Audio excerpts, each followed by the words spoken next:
बिहार, जिसे आज के लोग बिहारी शब्द के कभी साफ के रूप में समझता है, गाली के तौर पे जानते हैं। हमें बिहारी होने पर गर्व करना चाहिए, ना कि में गलानी।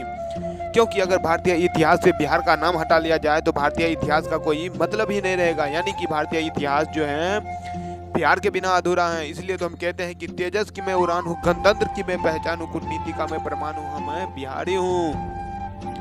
बिहार में ही माता सीता का जन्म हुआ था, जो पवित्रता की स्वाभिमानी है। यह भगवान गौतम बुद्ध की जन्मस्थली है, जिसे एशिया का ज्योतिपुंज भी कहा जाता है। भगवान महावीर की जन्मभूमि है। वो कहते हैं ना कि जननी जन्मभूमि स्वर्गदपि गरियसी, के मातृभूमि जन्मभूमि क्या है, स्वर्ग से भी श्रेष्ठ है, उत्तम है। जब इतने परिवहन साधन नहीं था, तब भी हमारा बिहार पूरी दुनिया के लिए शिक्षा ग्रहण करने का एकमात्र केंद्र बिंदु था।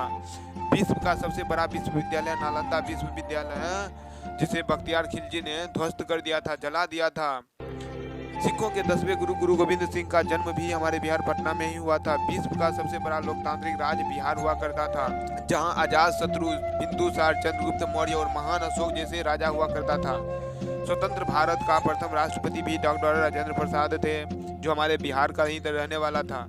लोकनायक के नाम से विख्यात जयप्रकाश नारायण भी हमारा बिहार का ही था। स्वतंत्रता के लिए प्रथम आंदोलन सत्याग्रह आंदोलन, जो हमारे बिहार चंपारण में ही चलाया गया था। 80 वर्ष की उम्र में भी कभी हार नहीं मानने वाला योद्धा अगर कोई था तो हमारा बिहारी था, जिसको हम वीर कुंवर सिंह के नाम से भी जानते हैं। दुनिया का सबसे बड़ा वाईफाई जोन एरिया हमारे बिहार पटना में ही स्थित है। मैं कितनी भी कोशिश कर लूँ, यह किस्सा रह जाएगा आधा। किस किस के मैं नाम गिनाऊं, सांसें कम और लोग ज्यादा। इसलिए तो कहते हैं कि दिनकर की कविता का यहीं से सार है, चाणक्य की नीति का यहीं से विस्तार है। नालंदा यूनिवर्सिटी को तोड़ दिया गया, ध्वस्त कर दिया गया, जला दिया गया, फिर भी बिहार में ही ज्ञान का भंडार है।